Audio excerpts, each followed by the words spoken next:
Hello friends, welcome to I exam B. I am Sushil Ragade, ex manager Reserve Bank of India. और कुछ दिन पहले मैंने एक गवर्नर का स्टेटमेंट दिखाया था। उन्होंने पिछले 90 ईयर्स में, यानी कि 9 डिकेड्स में, जब आरबीआई एस्टेब्लिश हुआ था तब से लेके आज तक कोई एक इम्पॉर्टेंट जो इकोनॉमिक एंड फाइनेंशियल इवेंट्स है उसके बारे में लिखा था। और उसमें एक टेपर टेंट्रम करके एक वर्ड था। तो मैंने पूछा भी था आप में से कितने लोगों को पता है। तो काफ़ी मुझे इसके बारे में नियर अबाउट 25 to 30 लोगों ने पर्सनल मैसेज किया है कि सर ये क्या है, हमें एक्सप्लेन कीजिए। और यहाँ पर आपको ये पता होना चाहिए कि ये टेपर टेंट्रम जो वर्ड है या जो कंसेप्ट है, ये इंडिपेंडेंटली पढ़ा नहीं जा सकता, क्योंकि इसका जो रिलेशन है वो क्वांटिटेटिव ईजिंग के साथ है। इसको हम क्यू भी कहते हैं, क्वांटिटेटिव ईजिंग। काफ़ी बार आपने ये वर्ड सुना होगा। और ये टेंट्रम वर्ड है। अगर आपको इसका मतलब इंग्लिश मीनिंग नहीं पता है तो मैं बता दूंगा कि ये यहाँ पे जो छोटा बच्चा है वो क्या है। अगर उसके हाथ में कोई खिलौना आपने दिया है खेलने के लिए और अगर आपने उसके हाथ में से छीन लिया तो उसका ये रिएक्शन होता है। इसको कहते हैं टेंट्रम। टेंट्रम यानी ये बच्चा का जो रिएक्शन होता है वो लेने के बाद वो टेंट्रम है। और वो टेपर का मतलब ये होता है कि जब क्वांटिटेटिव ईजिंग हम वापस लेते हैं, गवर्नमेंट वो जो एक्शन है वो कम कम करती है, उसको टेपरिंग कहते हैं। तो ये क्या है ना, ये इंग्लिश का वर्ड है और इसको हमें फाइनेंस इकोनॉमिक्स के टर्म में सीखना है, तभी आपको ये पता चलेगा। ठीक है, तो ये मैं डिटेल में आपको यहाँ पे सिखाऊंगा। तो चलो यहाँ पे वीडियो स्टार्ट करते हैं। ये देखो, ये स्टेटमेंट था 5 अप्रैल का। यहाँ पे गवर्नर ने कहा है कि 9 डिकेड्स में क्या क्या हुआ है। उसमें एक टर्म था द टेपर टेंट्रम।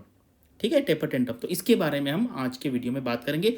बाकी भी इवेंट्स है, मैंने आपको पहले ही कहा है, अगर आपको आरबीआई गेट भी अब बनना है, मैनेजर बनना है, तो ये सारी इवेंट्स के बारे में आपको आना चाहिए। इसके बारे में आपको descriptive answer near about 400 500 600 word तक लिखते आना चाहिए। तभी आप कह सकते हैं कि आप ये एग्जाम के लिए रेडी है। उससे पहले देखो, हमने ये एक हमारी सीपीएससी सीरीज हमने लास्ट ईयर रन की थी और इसमें इतने सारे कंसेप्ट्स हैं, हमने एक्सप्लेन किए थे। तो अभी आपको क्या करना है, टारगेट आरबीआई यूट्यूब चैनल जो आप देख रहे हैं उसके अगर आप प्लेलिस्ट में जाएंगे तो आपको ये सारे कंसेप्ट मिलेंगे। इसमें हमने हमारी यहाँ पे जितनी सारी फैकल्टीज़ है, इसमें मेरे भी काफ़ी सारे वीडियो है, प्राची मैम के वीडियो है, बाकी भी हमारे फैकल्टीज़ के वीडियो। कुछ यहाँ पे मैं टॉपिक्स आपको बताऊंगा बहुत इंटरेस्टिंग तरीके से, जैसे जीडीपी जीवीए क्या है, understanding the balance sheet of a bank, asset liability क्या होती है, सेंट्रल बैंक डिजिटल करेंसी है, आपने M1 M2 M3 के बारे में पढ़ा होगा, रिसेशन क्या है, इन्फ्लेशन है, CRR SLR है, कैपिटल एडिक्वेसी रेशो, उसके बाद कैपिटल क्या होता है, फिलिप्स कर्व है, लॉ ऑफ डिमांड, लिक्विडिटी। यहाँ पे थोड़ा परचेसिंग पावर पैरिटी के बारे में बताया है, एनपीए है, अल्गो ट्रेडिंग है। उसके बाद मनी कैसे रेज होता है, एसबीआई फेल हो गया तो क्या होगा, zero revenue for the government, 100% tax, गरीबी हटाओ, बहुत सारी चीज़ें हैं। Why is the this Swiss city so famous. ठीक है, निफ्टी है, डेरिवेटिव्स ऑप्शन है, law of variable proportion, finance commission, G20, बहुत सारे वीडियोज़ है, बेसल नॉर्म्स है। ये आपको सारे के सारे वीडियो देखने हैं। ठीक है, अगर आप आरबीआई की तैयारी कर रहे हैं तो उसमें आपको 4-5 घंटे लगेंगे। इसके नोट्स भी लेने हैं, बहुत अच्छा कंटेंट है, आपको कहीं नहीं मिलेगा। मुझे वही लगा यार, ये है अभी जो जिन लोगों ने बाद में ज्वाइन किया उनको नहीं पता होगा, तो ये आपको 100% देखना है। बहुत आपको फ़ायदा होगा फेज़ 1 में, फेज़ 2 में, इंटरव्यू में, ऐसे में। ठीक है, और ये हमारे सिलेक्शंस हैं। ठीक है, अगर आपको आरबीआई के बारे में कुछ इन्फॉर्मेशन चाहिए, एग्जाम के बारे में, आप यहाँ पे कॉल कर सकते हैं। और कल 11 अप्रैल को वर्कशॉप है जिसमें हम ये बहुत इंपॉर्टेंट डिस्कस करेंगे। बहुत लोगों को डाउट होता है कि भाई मेरा तो क्वालिफिकेशन ये है, मेरा गैप ये है, मेरा एक्सपीरियंस ये है, तो मुझे आरबीआई सेलेक्ट करेगा कि नहीं करेगा, बहुत डाउट होता है। मतलब बहुत सारे ऐसे लोग होते हैं, वो मतलब प्रीलिम्स पहले निकालना चाहिए आपको, फिर मेंस निकालना चाहिए, लेकिन सिर्फ जानने में तो क्यूरियोसिटी सबको होती है। तो ये सारे डाउट्स है मैं कल यहाँ पे क्लियर करूँगा, तो आपको देखना है। और ये सिलेक्शन देखिए, जेन्युइन सिलेक्शन होते हैं हमारे, सारे न्यूज़पेपर में आते हैं, तो इसलिए उसको हमें क्रेडिट वर्दीनेस वहाँ पे हमारा मेंटेन करने के लिए सारी जेन्युइन इन्फॉर्मेशन देनी होती है। तो चलिए आते हैं क्वांटिटेटिव ईजिंग। ये क्या, इसको कहते हैं जार्गन। जार्गन यानी कि किसी के सामने अगर आपको इंप्रेशन डालना है तो बोलिए क्वांटिटेटिव ईजिंग ये वो, तो उसको लगेगा भाई क्या है ये। तो ये क्या होता है, इकोनॉमिक्स में ऐसी बहुत सारी जो टर्म्स होती है उसको जार्गन कहते हैं, फाइनेंस में भी होता है। तो वो ऐसा होता है कि कॉमन आदमी को समझ में नहीं आएगा, और कोई सुनेगा तो लगेगा भाई ये बहुत ब्रिलियंट है। ऐसा कुछ है नहीं, बहुत ईजी टाइप का ये कंसेप्ट है। सिंपल का मतलब है, क्वांटिटेटिव ईजिंग का मतलब है, अगर आपको कोई पूछता है ये क्या होता है तो सिंपल है कि गवर्नमेंट ने मार्केट में पैसा डाला, बस इतना ही है इसका मतलब। सिंपल कि government is giving money to the market. तो ये किस तरीके से देते हैं, ऐसा तो बांट तो नहीं सकते। तो इसलिए गवर्नमेंट क्या करता है, through reserve Bank of India क्या करता है, बॉन्ड परचेस करता है। बॉन्ड का मतलब है, मान लीजिए बॉन्ड है, ये पेपर है, इसके ऊपर लिखा है 1000 करोड़। अगर आरबीआई ने ये परचेस किया तो क्या देना पड़ेगा, पैसा देना पड़ेगा। ठीक है, इसको कहते हैं क्वांटिटेटिव ईजिंग। और मार्केट में इतना पैसा इतना पैसा इतना पैसा हो जाएगा कि पैसे का जो इंटरेस्ट रेट है, आपको पता है मनी सप्लाई बढ़ जाता है तो इंटरेस्ट रेट कम होता है और इकोनॉमी को बूस्ट मिलता है। और ये एक रिएक्शन है, ये एक्शन है। अगर इकोनॉमी अच्छी नहीं कर रही है, कुछ एक्टिविटी नहीं हो रही इकोनॉमी में, तो फिर क्या करना पड़ता है, गवर्नमेंट को अलग अलग उनके जो मॉनेटरी पॉलिसी के टूल्स है वो यूज करना पड़ता है। ये जो मेथड है ये अनकन्वेंशनल है, unconventional monetary policy strategy. Conventional मतलब क्या, रेपो रेट कम करो, सीआरआर कम करो, एसएलआर कम करो, या यूएस के टर्म में सिमिलर जो मॉनेटरी टूल्स है, क्योंकि इसका जो ये कंसेप्ट है मोस्टली ये यूएस में हुआ था। मोस्टली ये जो टर्म है ये डेवलप्ड इकोनॉमी होने का चांस ज़्यादा है। ठीक है, ये मैंने आपको कंसेप्चुअल लेवल में समझा दिया। हम देखते हैं, it is an unconventional monetary policy strategy use by central banks like the US Federal Reserve to stimulate a struggling economy. मैंने आपको वही कहा था कि इकोनॉमी में कुछ एक्टिविटी नहीं हो रही है। जब इकोनॉमी में, मुझे बताइए आज के डेट में अगर आपको इंडिया में कंसिडर कीजिए 1% पे अगर इंटरेस्ट रेट पे लोन मिलेगा तो क्या होगा, लोग बोलेंगे चलो घर बनाते हैं, करेक्ट, चलो गाड़ी लेते हैं, चलो छोटा मोटा बिजनेस स्टार्ट करते हैं। तो फिर क्या होगा, पैसा आएगा, लोग इकोनॉमिक एक्टिविटी चालू करेंगे, लोग भी करेंगे, छोटी कंपनी करेंगे, बड़ी कंपनी भी करेंगे। तो इससे क्या होगा कि इकोनॉमी फिर रिवाइव हो जाएगी। ठीक है, how it works, the central bank buys large amounts of government bonds, ये मैंने आपको कहा government bonds and other financial assets from the banks and other financial institutions. This floods the economy with the money, lowering long-term interest rates, encouraging lending and boosting the spending and investment. ये क्या है, ये tool है। कब use किया जाता है, जब इकोनॉमी में एक्टिविटी कम हो गई तब। गोल क्या है, to promote economic growth when traditional interest rate cuts by the central banks aren't sufficient. Correct, ये समझ में आ गया आपको। क्वांटिटेटिव ईजिंग बहुत सिंपल है, बॉन्ड परचेस करो, बॉन्ड परचेस किया यानी कि मेरे पास पेपर आ जाएगा और मैं मार्केट में मनी सप्लाई करूंगा, और इतना सप्लाई करूंगा कि इंटरेस्ट रेट लिटरली 0.1 के आसपास रहेंगे, यूएस की बात कर रहे हैं हम, और फिर इकोनॉमी को बूस्ट मिलेगा। ये है क्वांटिटेटिव ईजिंग। मुझे लगता है अभी क्वांटिटेटिव ईजिंग आपको समझ में आया होगा, क्योंकि ये जब तक समझ में नहीं आता तब तक टेपर टेंट्रम समझ में नहीं आएगा। अभी आते हैं टेपर टेंट्रम में। टेंट्रम में मैंने आपको बताया था सबसे स्टार्टिंग में एक छोटा बच्चा दिखाया था। टेंट्रम का मतलब क्या होता है, a tantrum is a sudden uncontrolled and loud display of rage of frustration. क्योंकि किसी बच्चे के हाथ से आपने उसका खिलौना छीन लिया तो वो फ्रस्ट्रेशन दिखाएगा, रोएगा, नीचे ये होगा।